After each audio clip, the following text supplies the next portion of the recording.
So how did those two programs differ, and how did they prepare you for writing? Yeah, I mean, MFA programs are interesting. They're definitely not for everybody. I think that they are the type of degree where you really get out what you put in.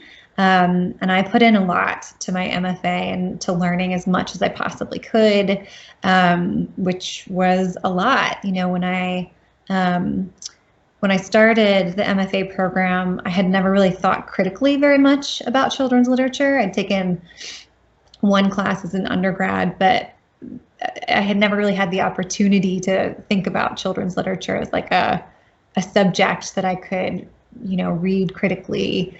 And that taught me a lot about craft in turn. So that degree was kind of like half focused on the craft and half focused on the critical reading. I met a lot of really wonderful people.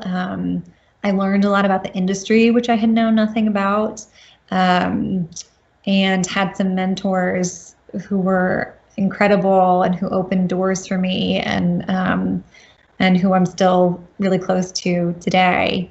The MA or the MPhil in Cambridge was just a critical degree. There was no creative element to that.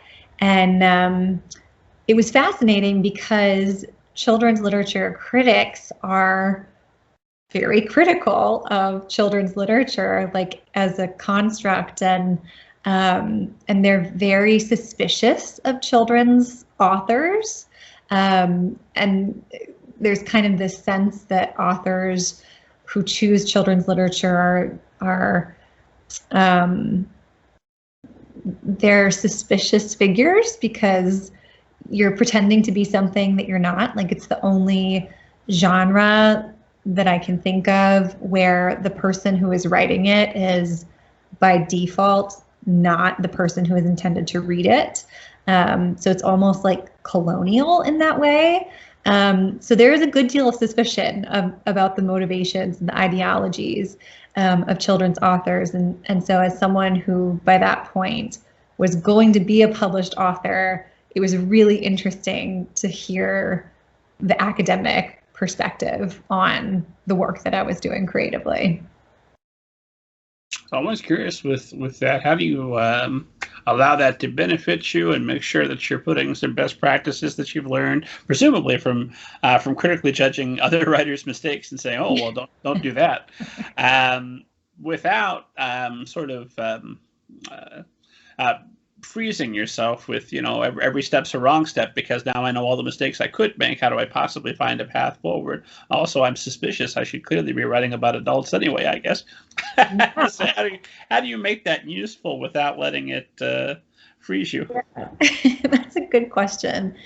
I guess I took things with a grain of salt, to be honest.